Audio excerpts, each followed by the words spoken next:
देश भर में जहां जहां चुनाव होता है, जिन अधिकारियों के कामकाज पर सवाल उठे हुए हैं, चुनाव आयोग उसके ट्रांसफर पोस्टिंग में दखल देता है, वो पूरे देश भर में हो। बंगाल में इसलिए ज्यादा दिखता है कि यहां सारे अधिकारी ही एक प्रकार से इनकी कैडर बन गए, तो यहां कुछ ज्यादा दिखाई पड़ता है। परंतु ममता बनर्जी जी अगर ये सोचती है कि विक्टिम कार्ड खेलकर हम सिंपैथी प्राप्त करेंगे, तो आपको कॉन्क्रीट मुद्दों का जवाब देना पड़ेगा और इससे बच नहीं पाओ। जहां तक लॉ एंड ऑर्डर का सवाल है, जहां जहां भारतीय जनता पार्टी की सरकारें आई, चाहे असम हो, चाहे उत्तर प्रदेश हो, एनडीए की सरकार बिहार में भी आई, हम बदतर से बदतर व्यवस्था से राज्यों को बाहर निकाले हैं। ये हमारा ट्रैक रिकॉर्ड है। बंगाल की जनता हम पर भरोसा कर सकती है। हम बदतर से बदतर हालत वाले राज्यों से एक अच्छे सुशासित राज्यों में परिवर्तन करने का हमारा ट्रैक रिकॉर्ड है और बंगाल में भी हम इसको आगे बढ़ाएंगे। जरूर भारतीय जनता पार्टी का शासन जहां जहां आया, हमने डेवलपमेंट को विकास का आधार बनाया। डेवलपमेंटल कामों से हमने युवाओं की रोजगारी को भी बढ़ाया है। एक प्रकार से आप आसाम का उदाहरण देखिए। आसाम सालों तक अलगाववाद से, आतंकवाद से पीड़ित राज्य रहा। आज 10,900 से ज्यादा युवा हथियार डाल चुके हैं। आसाम में शांति है, किसी भी प्रकार का उपद्रव नहीं है और मैं आज दावे से कह सकता हूं, आसाम का इंफ्रास्ट्रक्चर देश के विकसित राज्यों के समकक्ष बन चुका और आसाम में आज न केवल सेमीकंडक्टर, ढेर सारी इंडस्ट्री भी लग रही है।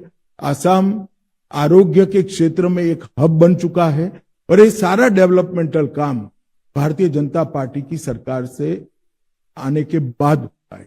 ये हमारा ट्रैक रिकॉर्ड है, चाहे मध्य प्रदेश है, राजस्थान है, छत्तीसगढ़ है, उत्तर प्रदेश है, बिहार है। हमने सारे बीमारू राज्यों को विकसित राज्यों की श्रेणी में लाने के लिए एक चरणबद्ध प्रयास किया है और सफलता भी प्राप्त करी। मुझे पूरा भरोसा है कि कुशासन से बदहाल ये पश्चिम बंगाल को भी हम कुछ ही साल में देश के विकसित राज्यों की श्रेणी में रखेंगे। बंगाल के अंदर बहुत सारे नेचुरल संसाधन पड़े हैं, मां गंगा की यहां पर कृपा है, अकूत पानी पड़ा है, मेहनत कश श्रमिक यहां पर है और बंगाल एक जमाने में इंडस्ट्री का, देश भर की इंडस्ट्री का हब हुआ करता था। ये सारी चीजें कम्युनिस्ट और टीएमसी की अव्यवस्था वाले शासनों से, कुशासन से समाप्त हुई है। जैसे ही एक अच्छी सरकार आएगी, बंगाल अपनी पुरानी गौरवमयी जगह जो देश के अंदर बंगाल को हासिल थी, उसको फिर से प्राप्त कर। देखिए, 15 साल में जितने भी महिलाओं पर अत्याचार के प्रमुख केस है, पाताल से भी इनके आरोपियों को ढूंढकर जेल की सलाखों के पीछे पहुंचाया जाए। पूरे शासन को अपराध कौन करता है इसका महत्व नहीं रहेगा। कोई भी व्यक्ति महिलाओं के खिलाफ अपराध करेगा, उसको धर भी लिया जाएगा और दंडित भी किया जाएगा। और जहां जहां हमारी सरकारें आई है, हमने कर दिखाया। हमारा ट्रैक रिकॉर्ड है महिला सुरक्षा के लिए। भारतीय जनता पार्टी और एनडीए की सरकारें हमेशा संवेदनशील रही। मैं बंगाल की माताओं बहनों को भी भरोसा देना चाहता हूं कि महिलाओं के लिए यहां सुरक्षित वातावरण की रचना करने की जिम्मेदारी भारतीय जनता पार्टी की आने वाली सरकार की है और विशेषकर कामकाजी महिलाओं के लिए पूरी स्वतंत्रता रहे, पूरी सुरक्षा रहे, मुखर कर वो अपनी बात कह सके, अन्याय को मुखर कर वो उठा सके। इस प्रकार की वातावरण का निर्मित करने की जिम्मेदारी भारतीय जनता पार्टी की बनने वाली सरकार की। देखिए, इस बार थोड़ा कम ही हिंसा हुई है क्योंकि ममता जी के चहेते ऑफिसरों को चुनाव आयोग ने ट्रांसफर कर दिया। फिर भी हिंसा जरा भी नहीं होनी। हम सब समुदाय की सुरक्षा की यहां पर चिंता करेंगे और विशेषकर बहुमत समाज की, क्योंकि तुष्टीकरण के कारण बहुमती समाज के साथ यहां बड़ा अन्याय हुआ है। जहां तक उत्तर बंग का सवाल है, बहुत अन्याय हुआ है। पहले कम्युनिस्टों ने भी किया और बाद में ममता बनर्जी ने भी किया है। उत्तर बंग हमारे देश की सुरक्षा के लिए भी बहुत महत्वपूर्ण क्षेत्र है और समग्रता से बंगाल के विकास को अगर गति देनी है तो नॉर्थ बंगाल को भी गति देनी पड़ेगी। वहां इंफ्रास्ट्रक्चर, स्वास्थ्य, इंडस्ट्रियल डेवलपमेंट और शिक्षा, ये चारों क्षेत्रों को, और उत्तर बंग की जिस प्रकार की डाइवर्सिटी वाली कल्चर है उसको भी हम बढ़ावा देंगे, इसकी सुरक्षा भी करेंगे। हमारे घोषणा पत्र में उत्तर बंग के लिए एक प्रकार से हम विशेष चैप्टर भी लेकर आने वाले। देखिए, इसका समस्या का समाधान एक ही है, यहां पर इंडस्ट्रियल डेवलपमेंट को गति देना। यहां से कट मनी के कारण, सिंडिकेट के कारण और भ्रष्टाचार के कारण पूरी इंडस्ट्री देश भर में चली गई। आजादी के वक्त बंगाल एक प्रकार से भारत के प्रमुख औद्योगिक राज्यों में से एक माना जाता है और कोई जवाब ही नहीं दे रहा है, ऐसा क्यों हुआ?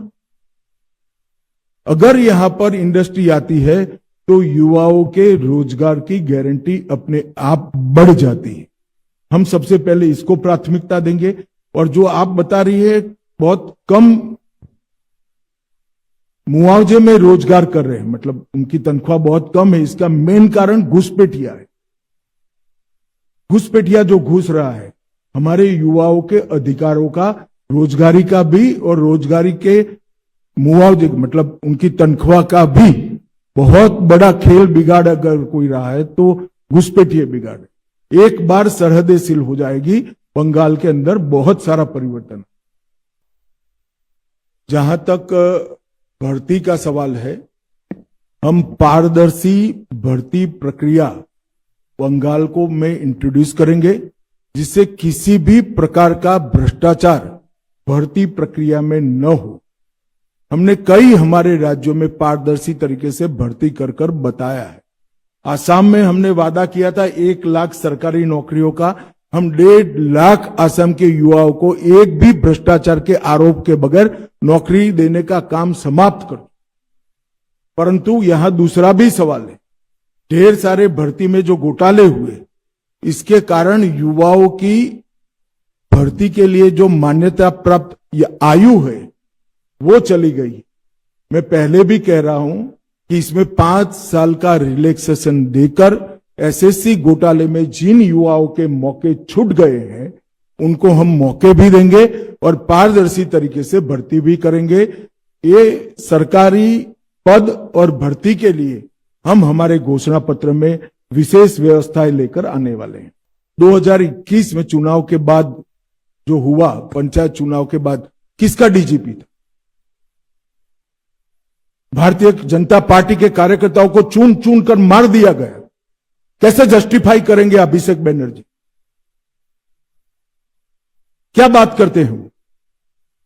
सबसे कम हमले अगर रामनवमी पर हुए हैं तो इस बार हुए, और उसका कारण है कि चुनाव आयोग ने न्यूट्रल टाइप के अधिकारी रखे।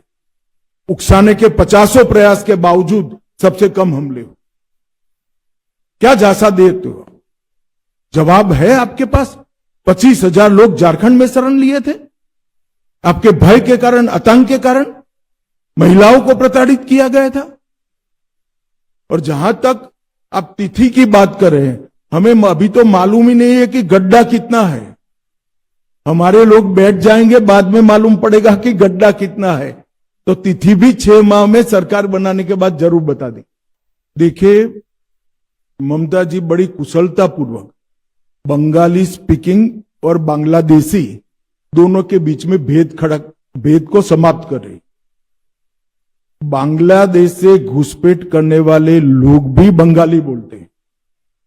मैं बंगाल की जनता को बताना चाहता हूं, कोई भी बंगाल के मूल निवासी को कोई तकलीफ नहीं पड़नी है, किसी को चिंता करने की जरूरत नहीं है। मगर इसका मतलब ये नहीं है कि बांग्लादेशी घुसपैठियों को यहां पनाहगाह बनाया जाएगा। हमारा दृढ़ संकल्प है कि घुसपैठियों को चुन चुन कर निकाल दिया। और ममता बनर्जी जी को मैं कहना चाहता हूं कि आपकी ये ट्रिक्स को बंगाल की जनता बहुत अच्छे तरीके से समझ रही है। कृपया कुछ नई ट्रिक लेकर आए तो शायद इल्यूजन खड़ा होगा।